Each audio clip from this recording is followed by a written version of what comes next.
This podcast is supported by Secretly Society, a record club offering the best new albums in exclusive, limited edition vinyl colours, delivered to your door each month, with perks like free shipping, members-only discounts, and first dibs on rare finds. Secretly Society is a record club for new collectors and crate diggers alike. Sign up and become a member wherever you are in the world. Just head on over to secretlystore.com. Welcome back to Secretly Frequencies, the podcast that meets record labels and artists from the Secretly Group family and hears the untold stories behind their musical histories. We're back for round 2 with Ken and Rob from Numero Group today. If you've not caught the first episode about the label, you should go and check out that one when you get a second for a bit more insight into the foundations of Numero. Here's a quick clip. The interesting thing about the Penny and the Quarters track is that there was some debate over whether or not that we would include it on the record. When Pre came out, that record did not sell very well. In fact, I would say that at the time, it was one of our worst selling records. It really struggled to connect with audiences. The way the song kind of surfaced was we had a publicist at the time, Catherine Frazier, and she was representing Ryan Gosling's group, Dead Man's Bones. Gosling was over at her house one night and saw a bunch of Numero records and thought that they looked cool all together, the way that the spines fell. And then he called up our office and was like, I want to buy one of everything. And so we charged his credit card and put a box in the mail to some address in Los Angeles and kind of just kept moving on, right? About a year later, Jen gets a call from this music supervisor, Joe Rudge, who's working on a film by this director, Derek Cianfrance, called Blue Valentine, and they had like no music budget whatsoever.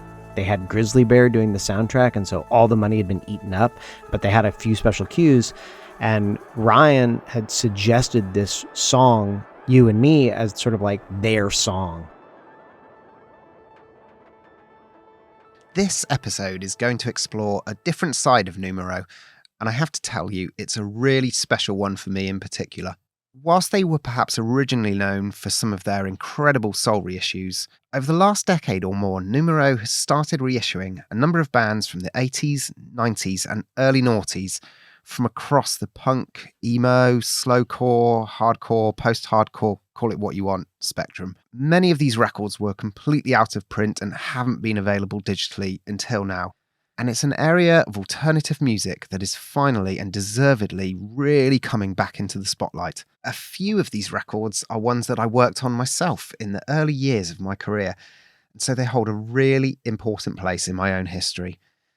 I'm going to ask for forgiveness now if I get a little bit over-enthusiastic and really rather sentimental in today's episode. Today, we're also joined by A&R director Ophir Admony from Secretly Group, who's going to co-host the show alongside me. Welcome, Ophir. Hi, thanks for having me. So, Ophir, what's your own story with these bands or this sound? Is this, have you always been a fan of this music? Yes, I feel like if you know one thing about me is that I really, really love emo music. When I heard that Numero was embarking on this journey, I immediately reached out to Ken and I was like, send me everything you got. Like, this is just an era of emo that I'm not familiar with. And a lot of these bands weren't even on DSPs or anything for so long. But yeah, it was cool. They just gave me a new education in a scene that like I thought I was super familiar with and been learning a lot. A lot of the artists that I've signed or am friends with or work with, whatever, are massive fans of these bands as well.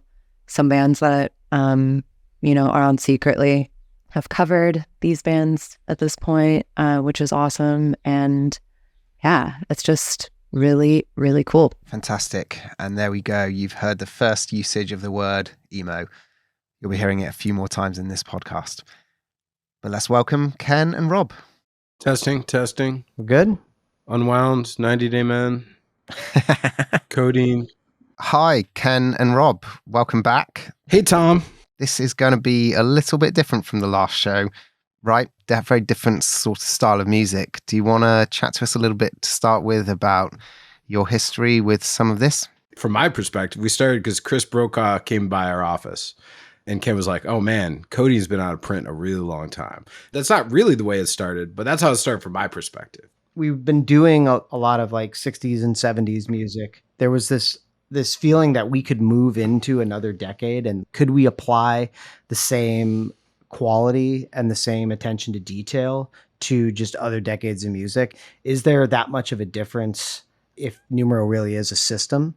If we plug in, let's say, Unwound into it versus a 60s soul label? We struggled for a minute because we were originally going to start another label. We were really fascinated with the idea of starting a bunch of labels. Like we were going to start a jazz label at one point in time, and then we were going to start a 90s label. And eventually we were just like, no, you know what? It needs to be on Numero because that's the mark of quality that people are going to know. And they're going to know that we're going to deliver something that's going to be a great visual and auditory experience. So the struggle that we had was coming up with a way to brand it more than anything. And once we just embraced that Numero could be anything, Numero was anything. Okay, let's go ahead and hear our first track.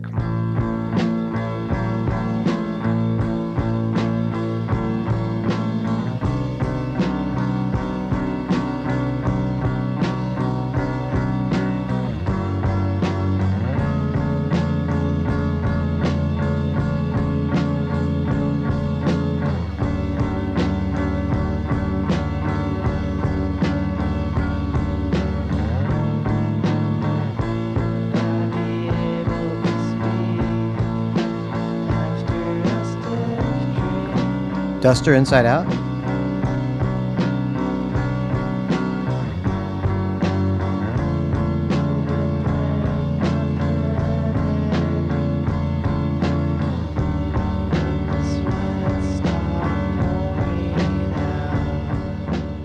That was Duster, Inside Out, from the album Stratosphere. So, I'd like to know a little bit more about your history with the band. Were they friends of yours already? Was this a record you were fans of when it originally came out and you wanted to pick it up again after it hadn't been available for a long time? So I grew up in Cupertino, California, and was in a scene called the Sunnyvale Music Club, where we put on a lot of shows in the mid-90s. And Clay and Dove were guys that were in bands, and we were in bands together back then. I've known them since I was like 14 years old. I was a Duster fan when Stratosphere came out. I remember pre-ordering it from Reckless Records in Chicago and playing it on my WNUR radio show. I bought the 45s that had come out, and I'd always thought that they were deeply underrated, but I must admit that I'd kind of sort of set that music aside for a really long time. And then Rob had been on YouTube one day and had noticed that there were just so many people listening and commenting about Duster. And he was like, we should look into this. Like, I think that this is resonating with a totally new generation of people. And maybe you just reach out to them and to see if they'd be interested in doing something. But we fell back into it almost immediately. I drove up to Santa Cruz and I told them, I was like, here's this record label that I've been running. And I think they were like, yeah, we want to be in the same world as Unwound and Bedhead and Codeine. The way that this one stands out to me specifically is it just sounds like something that could come out today as well. And I feel like a lot of artists that I work with and artists that I signed are such big Duster fans because it's kind of like timeless. The fact that they had a TikTok moment isn't surprising to me because I feel like old songs like that get scooped up again, they have that quality to them of being timeless and classic and like sounding a certain way that doesn't just fit in a specific time in a specific place. Yeah, and the interesting thing to me, I think about where we're from and that we are living in this Silicon Valley and this technological hub, and not that TikTok is from the Silicon Valley, but I'd say it's like an extension of the tech boom and that we grew up around it, and then all of a sudden their music is being informed by this completely other perspective and like finding people through this extreme form of technology. There does seem to be like something kind of magical in that coincidence. When you follow the trajectory of Duster, and I like all the eras from Mohinder, Calm, Valium, Agilent, but by Duster, they've really honed it to the basic minimal elements. And weirdly, you listen to it and maybe it sounds simple, but then when you're listening to the fake version of that. It's weird because you feel like this should be easily imitated, then it's not. What has the band's personal response to this huge renewed interest in them been? Are they leaning into the world that this has become part of? How's their reaction? So they've got a cooking show coming out. That's a joke. They're not leaning into anything like that. They're probably leaning away. Yeah, Duster, I think, works for this new generation of fans because they are anti-marketing as a stance. It's like they're not interested in being a commodity, and they're not interested in marketing themselves to anyway. They're just interested in making the music that they're making and playing it, and they don't want to go above and beyond. They don't do interviews. They don't, they don't want us to do an advertising campaign. That's like not part of how this music is spreading, and they don't want to embrace it because it'll feel less authentic, I think, for them. Shall we move on to our next track?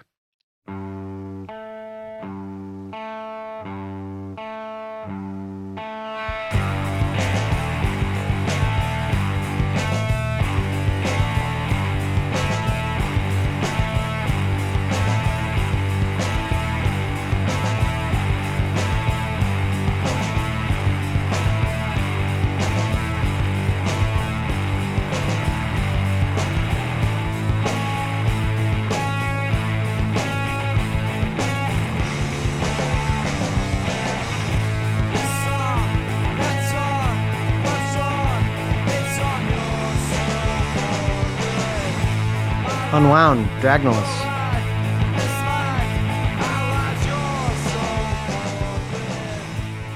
That was Dragnolus by Unwound from the album Fake Train.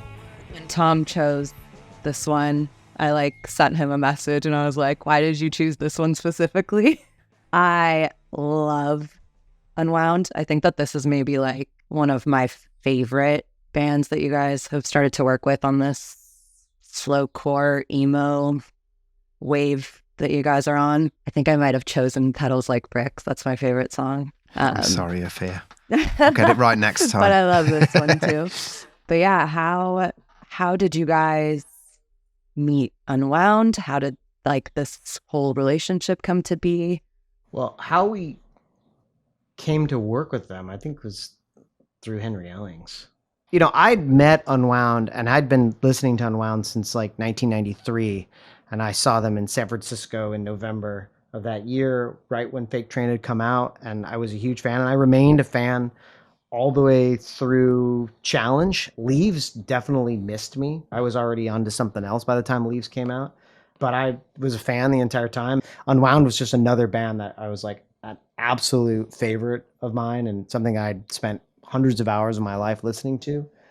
Henry Owings, who had been doing some design work for us, reached out on our behalf to Sarah and just connected us, and we had a call. And I don't know. I mean, I think it's so much easier in a way when you kind of come from the same place as people and you sort of lived a similar path and you went to the same shows and you knew the same people, to be like, oh, we're older now. There's other opportunities out there, but we're still punks at heart and we're still coming from that place. And, our rapport was almost immediate, and I feel like Justin and Sarah are friends. Yeah.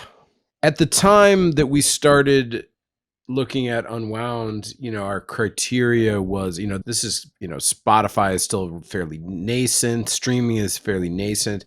We were looking around at things that were just out of print. It was pretty simple to look at Unwound and say, there's real work to be done here. It doesn't take a brain surgeon to recognize that this is going to move some units right away. And so our criteria was pretty simple then. And now, we're probably a little more choosy, a little more focused, but this was very much an obvious path to go down. And we're lucky we did at the time. And they had 7 albums. There was so much to dive into and so much unreleased material. And we just knew it was just God, we could make a series out of this. We could really rebuild this band in people's minds. I hadn't really given Leaves the time of day, but when we started doing the deal, we was Leaves is actually their best regarded record by people. Many people feel that's the peak of Unwound's creative prowess. And that record did get lost in the 9/11 shuffle and it didn't reach its audience. It also takes many listens to understand. Yeah. Probably people didn't have as much patience for it at that point in time. Yeah. So with a band like Unwound, who have a really rich and really varied discography, actually, the sound really does change quite a lot over the records.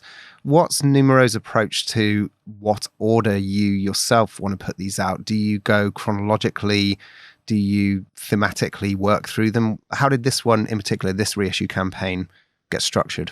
We did it in very chronological order. I mean, I think our general way of doing business, especially back then, was just like, we are going to go in order and we're going to tell a story, from A to Z. We probably changed our perspective on that now. We've got some campaigns that we're working on, like with the Karate box set, for instance. We did the later records in a box set first. But when we were doing Unwound, we really felt like we needed to start at the beginning and tell the story. And it had a lot to do with this guy, David Wilcox, who wrote the liner notes, he wrote just the most incredible tale of Unwound. And you can't start in the middle of this story. The average fan probably wants to hear from Fake Train On. They're maybe not interested in those early records with Brant, Santino, but to us, it was so important at the time to be like, we knew there was going to be 4 box sets. We trimmed it up into like what sort of fit together in what eras. We knew how we wanted to do the box sets almost immediately when we started down that path. But again, like if we were doing it now, we might have done the Kid Is Gone box set last. It's just because that one took the longest to sell and it took the longest to get people interested in it because it's the most abrasive of their sound. I'm just like really proud of those 4 sets, and they're like some of the finest work that we've done as a label. For me, I will tell you, it's New Plastic Ideas is my favorite. I'm just going to throw that in there. I was sold that as a promo cassette when I was 16 in 1994 in Revolver Records in Bristol. I'm sure you all wanted to hear that fantastic bit of information. It is still a brilliant record though. We can sell them. We can sell them new copies of New Plastic Ideas on cassette now too. Please, let's do it. Connect them with with Ricky at SD. Please. I'm sorry to say, Revolver is, whilst an incredible record shop, very long gone. I'm very sadly missed. Wait, what's a cassette? Okay, we are going to move on to the next track. Let's hear it.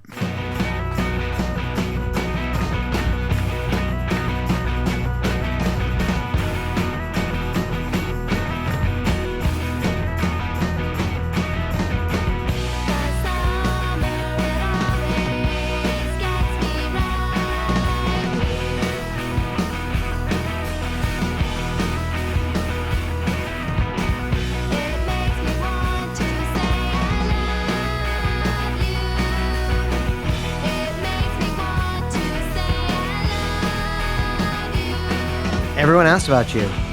Days like this.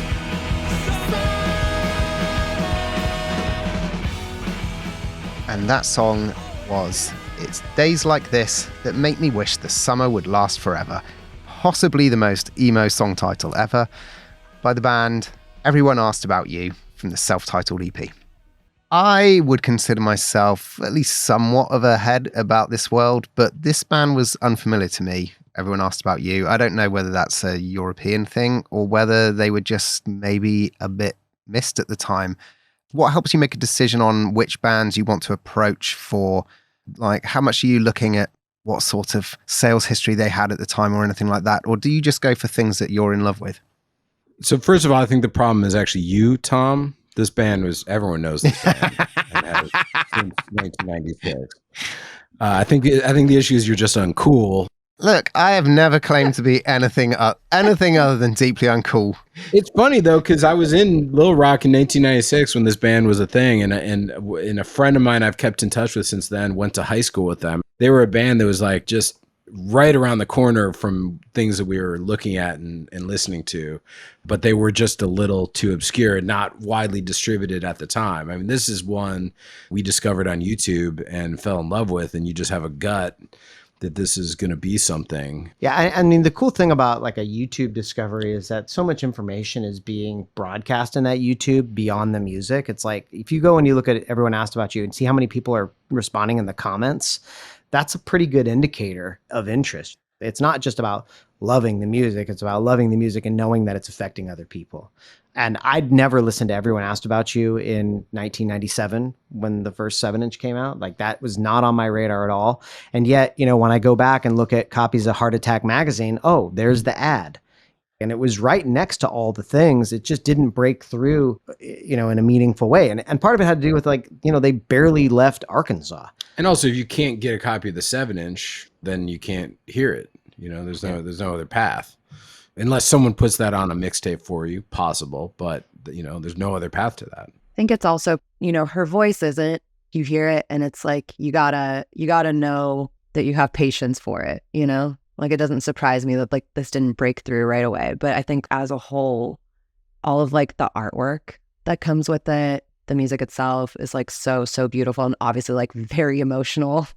But yeah, this one like really stands out as something special. Also, yeah, probably just being from like Little Rock, being in a totally different scene as well. Little Rock was an incredibly cool scene, and people from there knew that, and so they just kind of, you know, kept it to themselves. Yeah, there's so much great Little Rock stuff, and we're getting into another band that predated Everyone Asked About You called Chino Horde that we've been putting out digitally, and it's like all that whole scene is so interconnected, and like even things on Secretly, like Aspera, which some of you may or may not know, but Aspera, Matt Worth, you know, he's from Little Rock. Those, you know, like that stuff started out of Little Rock, and he came out of scene. He played in another band with Lee from Everyone Asked About You, the Divine Hookup.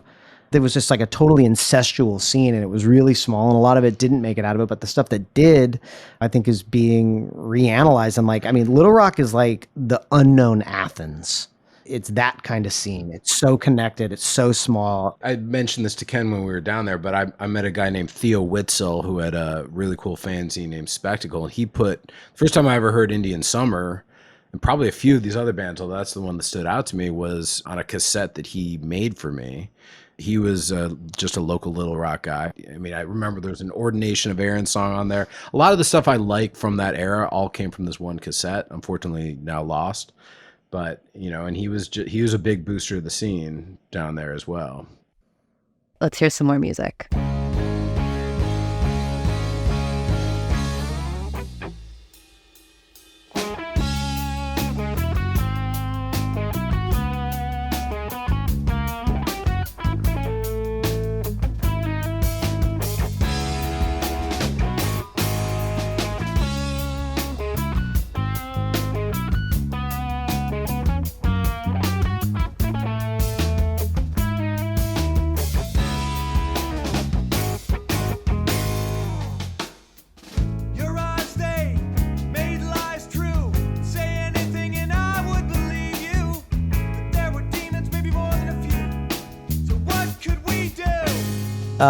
Karate Sever.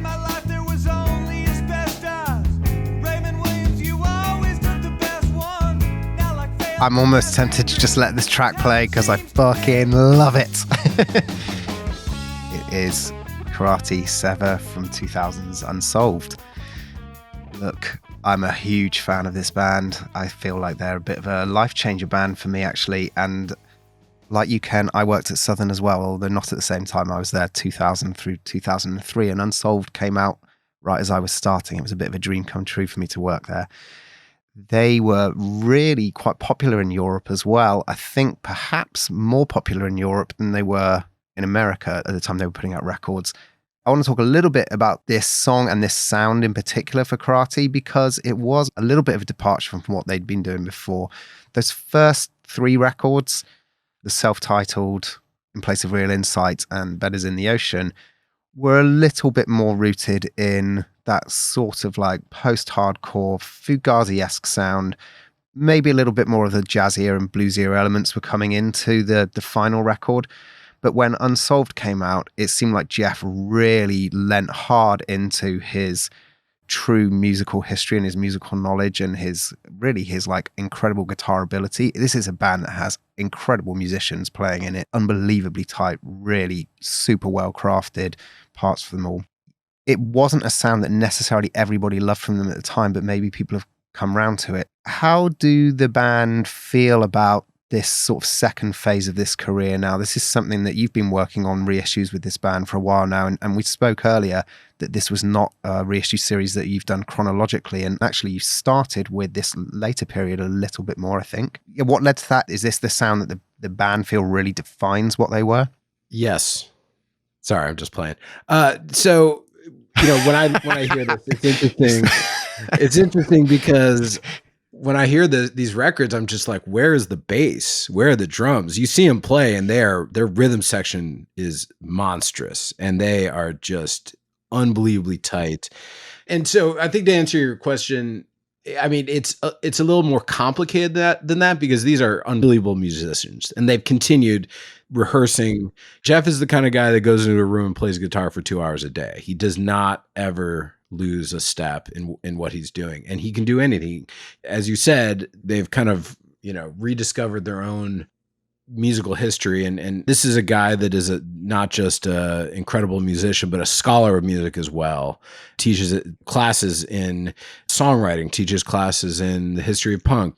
So I think that as far as the scope of karate, yeah, of course this later stuff I think feels to them more like the band, the true karate band, because some of that earlier material, while incredible, and I mean, great songwriting too, you listen to them play these songs and they've kind of now converted that earlier stuff into sounding like the later stuff a little bit, which I think that's just a natural progression as what happens. I think they recognize that they are just so much better than these records for the most part, because what they're doing when you see them play them now it's just better. And, as far as a band, this may or may not come to pass, but as far as a band that I think can tour and evangelize their sound and pick up a lot of new fans, I think they might be that band, I mean, we're seeing it already with Unwound, and we're seeing it with Duster, but this is a band that is they're bringing a level of musicianship that nobody else is right now. Yeah, totally. I feel like there's a lot of people that I know that are a little bit younger. This is like a very important band to them, the rediscovery of their music, and like seeing them play. It's something that I definitely wasn't familiar with, and I had my elders yell at me to listen to at one point or another, and they're like, this is like part of your history. I hear this and I wouldn't like say it's like emo music per se. Are we calling it like post-hardcore? I don't really quite know where it fits, and I think that's what makes karate really like beautiful. What's the band's take on that? The word has been mentioned a couple of times already. I'm going to say the E word, emo. It does seem like an odd word to attribute to this band, but it has been used. Do you think it's just to do with the time that they were putting records out, maybe being associated with a Midwest label, and just the sort of world that they were touring in? It is a very loaded term. I've never heard any member of karate mention the word emo ever. Not one time.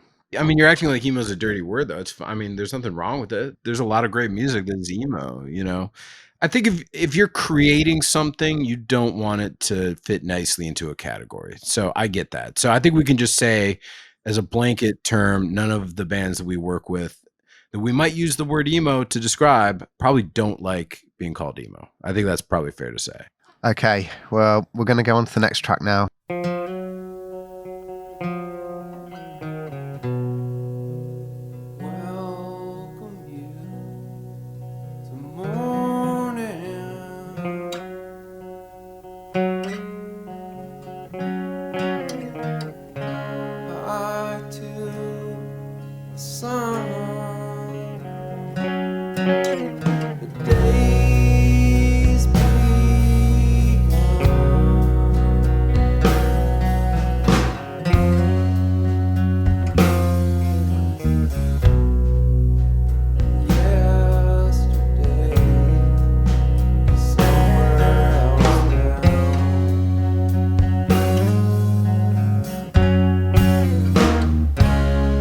Rex C?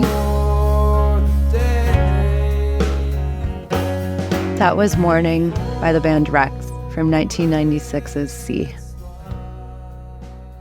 I absolutely adore this band. They were actually the first band that I saw when I moved to London in 1997, right after the final album 3 came out. So I think that this band was coming out on Southern, particularly the final 2 records, C and 3, at a time when the alt country world was starting to blossom a little bit, although I don't know whether they'd be happy with that particular description of their music. But there's a unique sound to Rex as well that I don't think anyone's really ever, I don't know whether anyone's really recreated it or even really attempted to recreate it properly. Ken, you worked at Southern around the time that Rex were releasing records, is that right? I worked at Southern in their warehouse from like 97 to 99 off and on. Like I would do special projects, and like when Fugazi's Instrument came out, I was very involved in packing boxes and shipping pallets out. It's kind of how I cut my teeth in the record business. It's one of the reasons why I moved to Chicago, is because my first record label got a distribution deal with Southern. And so it was like, in addition to going over there and dropping off my records, I'd sort of, help in any way that I could and get paid, I don't know, like $6 an hour or something like that.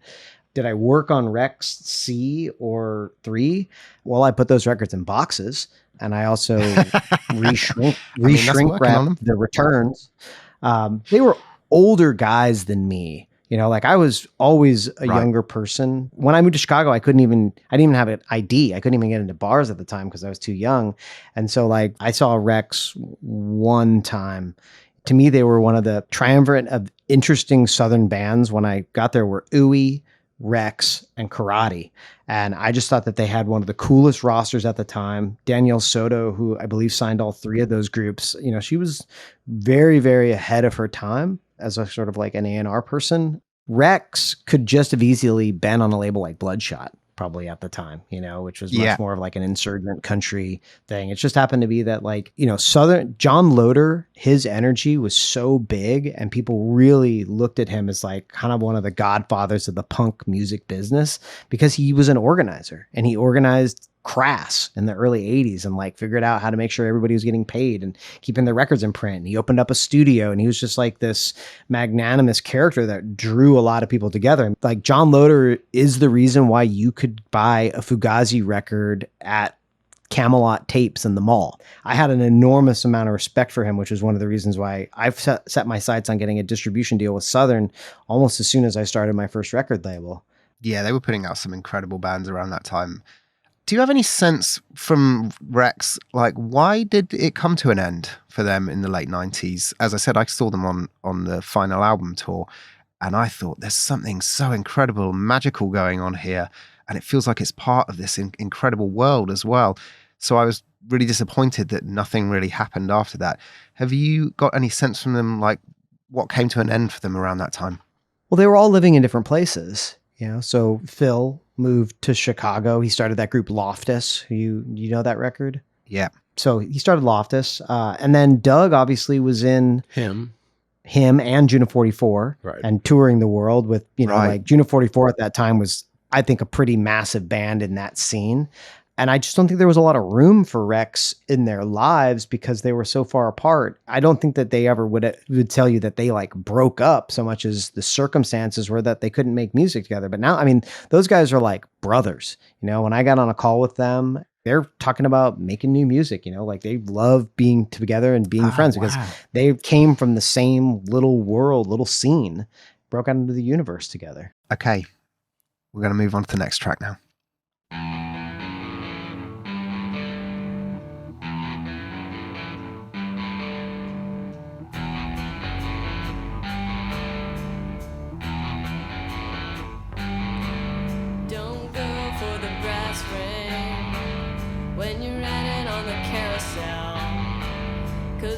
Straps, they won't hold you in. They're just decoration. When the boy kissed the curve, he didn't know what he was thinking till he tore his stomach open, and the words he swallowed spilled out anyway. And I'll bury you in a safety net, and I'll bury you with the seatbelt. Tsunami, Flameproof Suit. That was Flameproof Suit by Tsunami from their Headringer EP. Originally released on Simple Machines, which was Jenny Toomey from Tsunami's own label. Really a great archetype of what a DIY indie label was in the 90s, even to the point that they released a mechanic's guide to running your own record label. Is that something that you read and took any inspiration from? Absolutely. Jenny and Kristen Thompson, who is the other co-founder of that label, were giant influences on my first record label, and I ordered the Mechanics Guide, I think in 93 or 1994, and read that thing cover to cover. I mean, it was just such a resource. It had, here's all the pressing plants. Here's where you can get your record covers made. Here's a place that prints your labels. Here's that do CDs. They kind of walked you through the steps of like, this is why you need to get a record mastered. This is where you get a record cut. Listen to your test pressings. Just all these like little steps along the way. And there was nobody showing anybody how to do this stuff. They really took it upon themselves to broadcast to the world all the information that they had. And like that zine is like the internet of its time. I had been a huge fan of Simple Machines and Tsunami for years. And like, we'd actually been chasing them for over half a decade, trying to convince them to do something. And finally, just recently, they acquiesced. What was it that was putting them off, do you think? It's just time. It's not always, look, just because we want to make a record doesn't mean that the artist is ready to make a record. Like most people, they graduate, they go into some other place, and music becomes just part of their past. Their label was really part of a real community of labels around the same time. I certainly associate my knowledge of Simple Machines with, well, my entrance to it was really through Merge, and Merge was selling Simple Machines records through their mail order. It felt part of the same world, and there was a lot of other labels like that at the time. I sense that world does still exist with a lot of small labels, and maybe they're, Bandcamp labels really, or whatever they might be. Do you pay attention to this, this like new era of very DIY indie labels or indie imprints? Is it something that you're interested in? I would say it's something that we keep an eye on without being intimately involved with. It's getting rarer and rarer that we see an artist come out of the DIY scene in the same way. Ghostly International, one of our sibling labels, is releasing the whole catalog by the group Emeralds. I mean, I was seeing them at DIY spaces 15 years ago, and it was something that felt very, very special. And they were doing a lot of cassettes, DIY. I mean, I still have my Allegory of Allergies cassette. It's like a dubbed Maxell. It sounds incredible, actually, but it's just a basic dubbed Maxell. And there's still so much cool shit happening at that level that we're always paying attention to it. But it's also a sprawling world that we're not completely involved with, and it's really, really tough to look at it from an outside and figure out what's going on. So, and sometimes you just have to wait for things to surface on their own, right? It doesn't matter when it hits you. It just matters that it hits you. And, the time that it takes is the time that it was going to take. It's like, I think about some of these records that we pressed 10 or 15 years ago, and we'd make 2,000 copies of something, and it would take us 10 years to get through them. But it's like, well, that's just the time it took to hit the audience. It's just like, not everything is going to be big immediately. And also, the new crop of Bandcamp labels or whatever, like, to me, that's just the future that we'll look at in 10 or 15 years from now. The internet will sort up what is good from there, and we'll see it then. Absolutely. I feel like sometimes when I'm looking at things to sign, like look at something and I'm like, no one's going to hear this record for maybe 10 years. And that's okay too. It does feel a little bit like the path to the surface is faster than it's ever been now. You don't necessarily need to even play a single live show. And even though that theoretically could have been true 10 years ago, it just really wasn't. People had to kind of work it out in lots of small, low-level shows before they could get anywhere. And it just feels that's changed. I still think that I've seen it play out so many times that something has been big on like DSPs or somewhere else, but if the live show isn't like banging, and if there's not like an audience for it, like a physical audience, it just like is much harder to like make the jump into something that's meaningful and that lasts. But there's exceptions to every single rule. There's nothing's right, nothing's wrong. I will tell you that I think that my copy of Tsunami's The Heart's Tremolo is the single worst pressed vinyl that I have ever owned. It is an appalling picture disc. Can I assume there are no more picture discs coming of Tsunami, or are they desperate to do another one? We're not big picture disc people. You might have noticed. We've done two pictures. If we do a picture disc, it's to spite you, Tom. Yeah, let's do a picture disc just to annoy Tom now. Okay, let's move on to our next track.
Bedhead.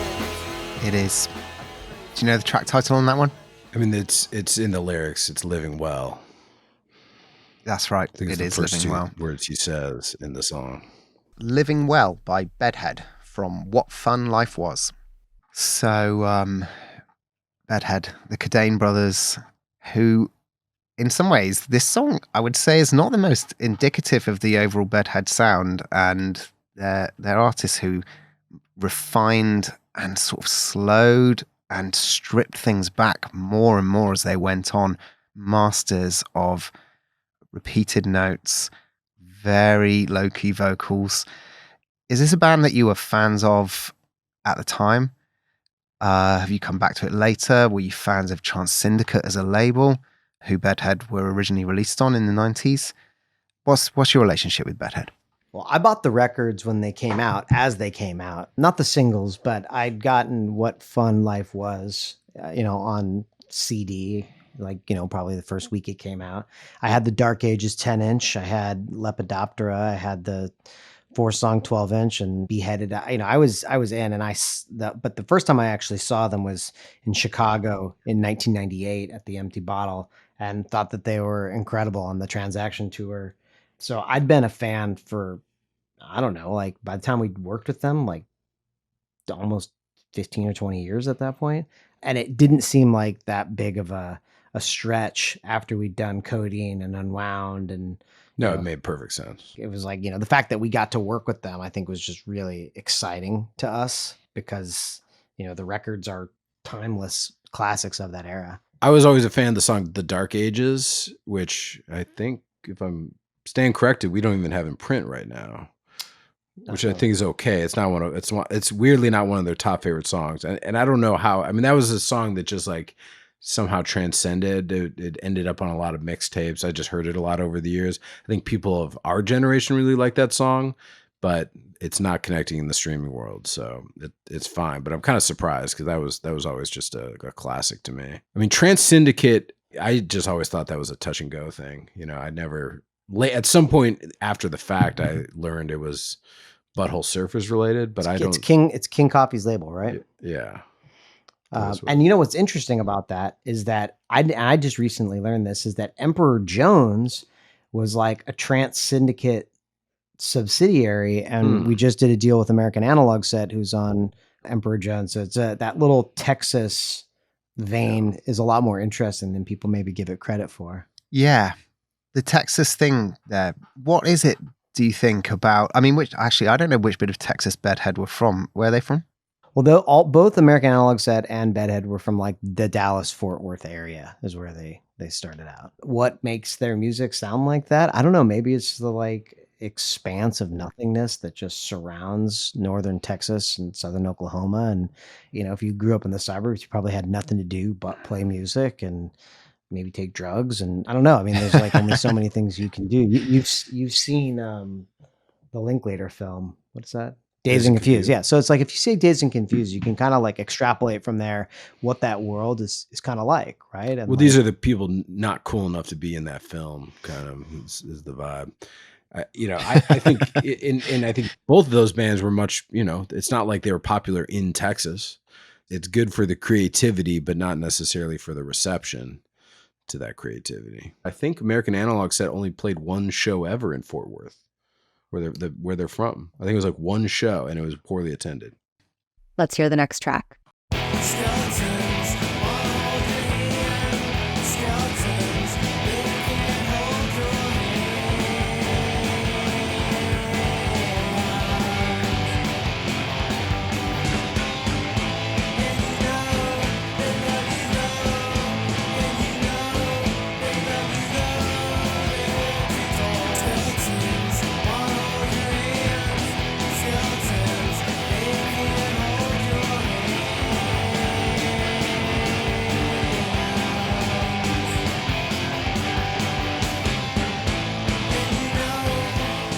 Codeine, Skeletons. That's from Big Head's Burst, which is their first cassette-only thing. It's not even released. It's technically a demo. It's one of the real gems of the When I See the Sun box set, because it doesn't sound like Codeine at all, right? Like, that's like a punk band. Yeah. How Of these demos that you guys put out, was this like ahead. something that had come out already and then you guys just like put it out? Or was this something you guys conceived? Well, Stephen Immerwahr was like a pretty incredible archivist for the band and had saved every tape and every scrap of music that they'd made.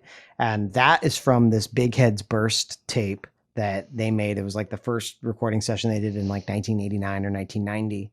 When I heard that stuff, I was like, man, there's so many incredible songs here that don't sound like Codeine. It would be really interesting to include them.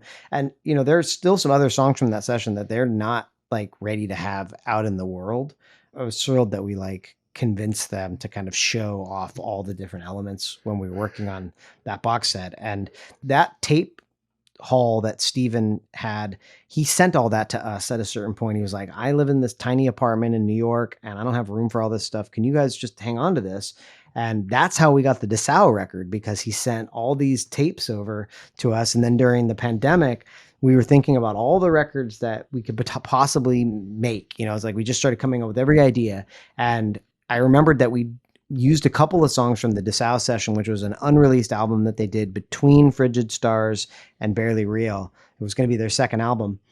And I was like, I think there's more music there. We should go back and listen to it. And so like that Codeine demo archive is like, there's still stuff in there that we haven't even, you know, managed to convince them to put out yet. And I think that there's more Codeine for the world to hear. I mean, it's cool that they let you guys put out this much. Demos are not an easy thing to convince people to put out. You know, Codeine, I feel like, is similarly to like Unwound, and this, it's like just so aptly named, and it is like so ambient in a way, or like environmental. They also came from opposite coast, New York. What was the meeting point between you guys and Codeine? There was a guy named J.R. Robinson who did direct-to-store sales for us. Right. And he had made an improvised record under his Wreckmeister Harmonies name. And Chris Brokaw had played on that Wreckmeister Harmonies record. And I was like, oh, man, J.R., I'm such a huge fan of Codeine. If you ever see Chris Brokaw, just tell him that I'm a fan and that, you know, if he ever wants to come by, he can come by. And then he happened to be in town and he stopped by our old office on Marshall Boulevard when we were still in the basement. I mean, this was like one of the most unimpressive spaces that you could walk into as a record label. You could barely walk into it. Yeah. I mean, there was just walls and walls of records. And I mean, boxes and boxes of records with a few areas carved out for humans to like work in. And Chris showed up, and like I remember sitting in my yellow office with him on those blue chairs that we had. Those like office chair, you know, remember those like rec room chairs that we had as office furniture because we were so broke. They're like dollar store chairs.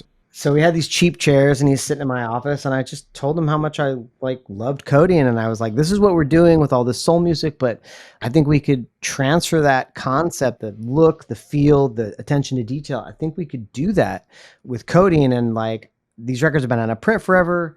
And he was like, sure, talk to Steve. You know, he was like not really even that opposed to it. And then Steven Immerwahr, he was also not opposed. And then it was like, how do we convince Sub Pop, and, you know, just on and on. Okay, we're going to move on to our next track. We've got a couple more left. Let's hear the next one.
90 Day Men, Tom Davies' favorite band, a national car crash.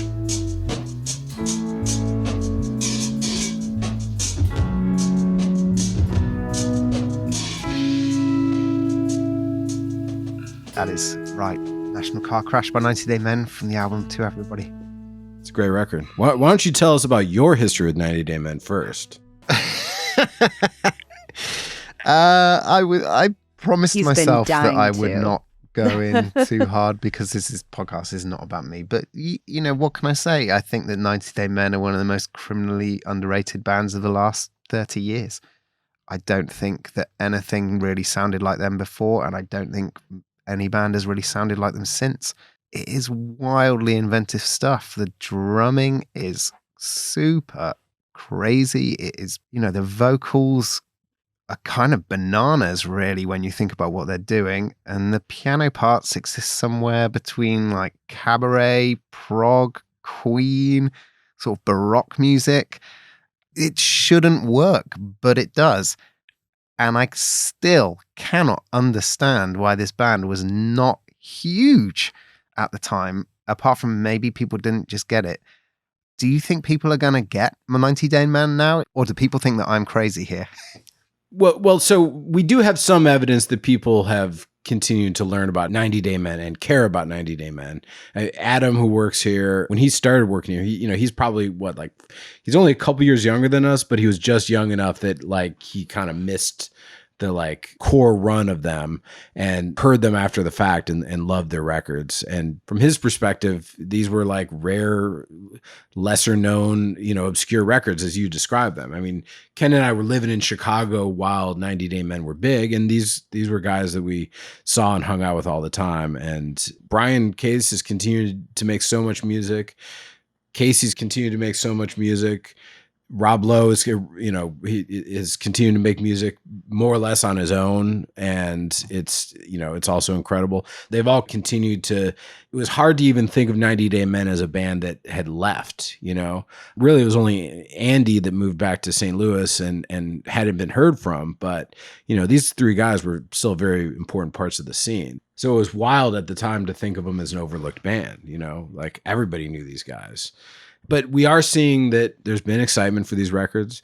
Finally, they're going to be out digitally, so we'll get to explore like how they do streaming. We'll know way more about that soon, but I have a lot of confidence in these records.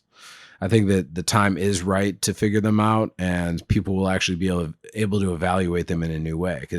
And I've always thought Panda Park was sort of a peek at what was coming. When that record came out, I was really hopeful for it. I saw him do the best live show I'd ever seen him play, New Year's Eve at the Empty Bottle. I want to say it was 2004 New Year's Eve, but it was either right before or right after Panda Park came out. And it was like, oh yeah, this band is really making like unbelievable progress towards something like really special. And then they broke up. It's interesting to be working on something like Panda Park now, because that's a record that came out the year we were putting out our first records. Yeah. And it's just like, that's not music that I think that we would have considered putting on the label in the year 2004. Yeah, no, I think it was like, well, clearly we're moving in a different direction, because you couldn't even imagine that this was going to be, out of print for 20 years when it's in every record store you go to. Yes, and unavailable digitally ever, really, apart from YouTube streams. It has pained me over the years that I've struggled to share this record outside of those YouTube things. It is a record that To Everybody in particular is my favorite, although Panda Park I love, and the previous ones. But this is a record I've been desperate to share with people. It really is one of my absolute go-tos. If there's something you've never heard and you want to hear something new, I love to send people 90 Day Men.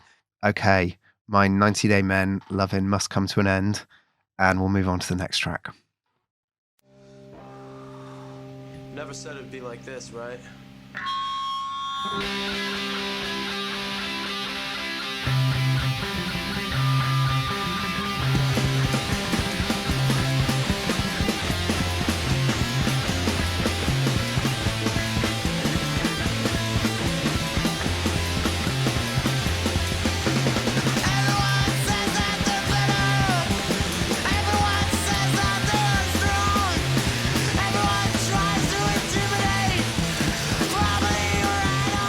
Let's come back.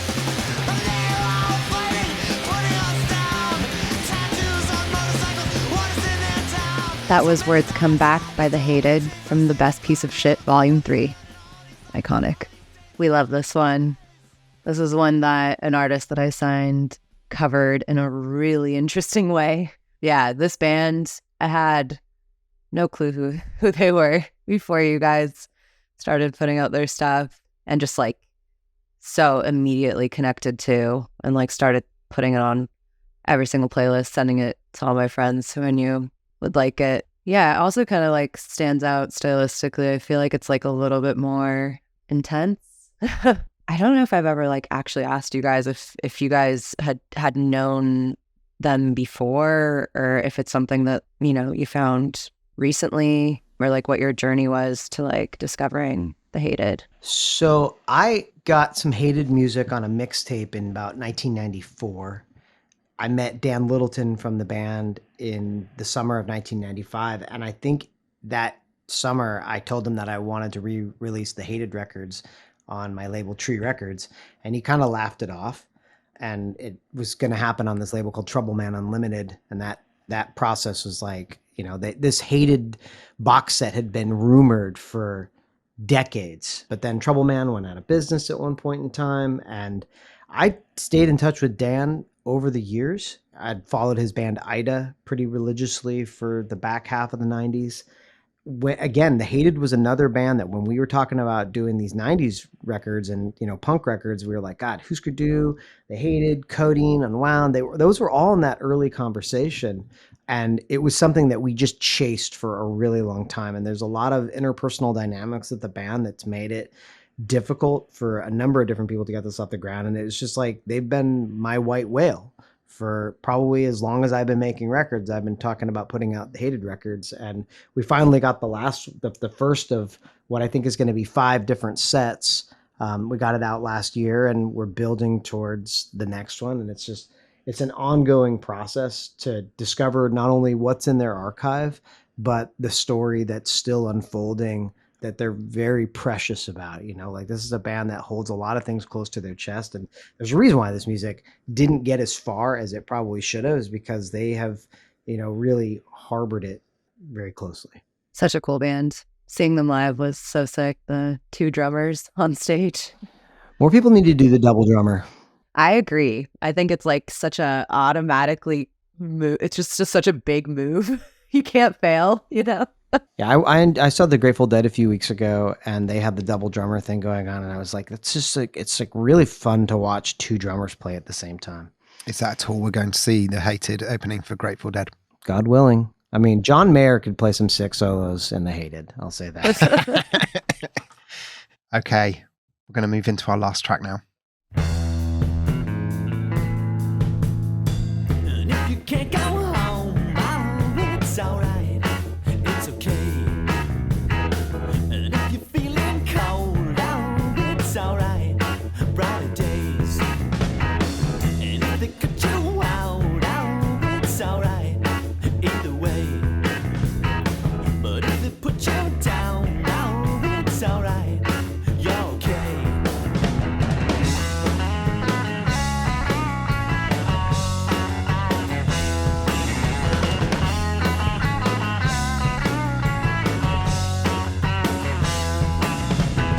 And if it gets too hard, oh, it's alright, there's a way.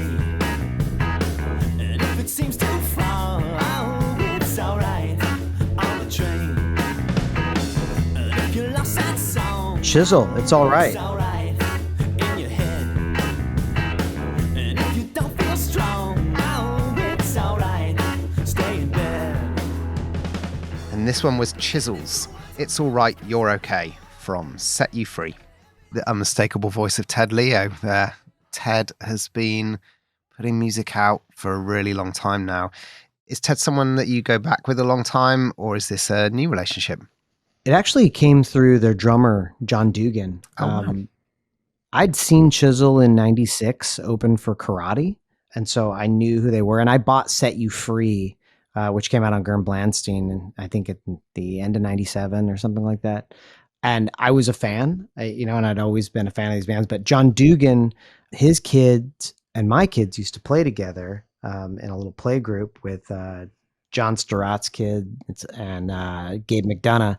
And so we talked about Chisel for, I think, like well over a decade before it actually came together.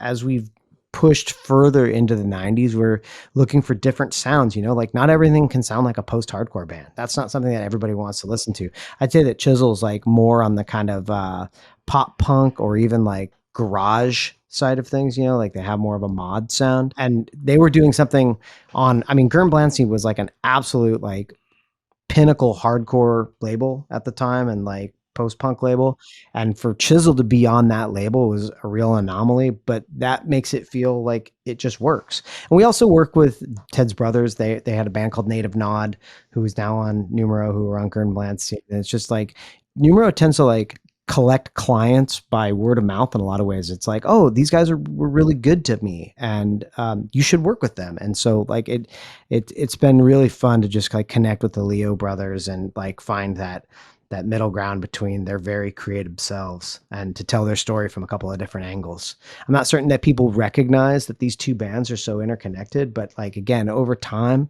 it'll make a lot more sense as people kind of start drawing the lines between all of these things. Such an interesting band.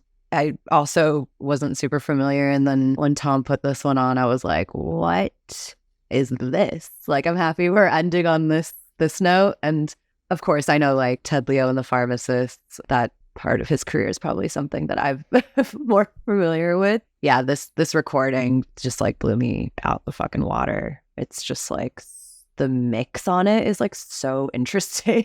Really, really like intricate music, but very polished and beautiful. So is there any other artists that we can talk about that you've, we mentioned American Analog Set earlier. Is there any other artists that you've picked up recently that we can look forward to from this similar era? Pop Valiant, that's coming out. That's an incredible kind of like Gilman Gaze record from '94 that people absolutely have to hear. What else, Rob? What else are we doing? I mean, there's so many things that are kind of in various states of getting the deal done, but I mean, there's a lot in the pipeline. And is there a dream band that you have from this era that you would love to work with? I mean, I've said it before. Rob knows. Who's that? Evergreen. Oh, sure. Yeah, Evergreen. I mean, Evergreen is like pinnacle, like mid 90s, early emo sound. That record stands head and shoulders above so many other records of the era. The fact that you can't listen to this any other place than YouTube is criminal. Andy Ward, if you are out there, please get in touch. Thank you so much for joining us today, Ken and Rob. I've absolutely loved chatting about all this music with you. Really appreciate you coming on. You've been listening to Secretly Frequencies. I'm Tom Davies and my co-host is Ophir Admony, and our guest label this time is Numero Group. You can hear all the songs from today's episode on our playlists via the link in the show notes. And do check back in the Secretly Frequencies archives for shows with Dead Oceans, Jaguar, Secretly Canadian, and more. The Secretly Society podcast is an original production of the Secretly Group. This episode was produced and edited by Sarah Miles and exec produced by House of Hutch. The project manager for the Secretly Society podcast is Mimi Gonter. Robbie Morris is the creative director. Look out for more from the Secretly Society wherever you get your podcasts.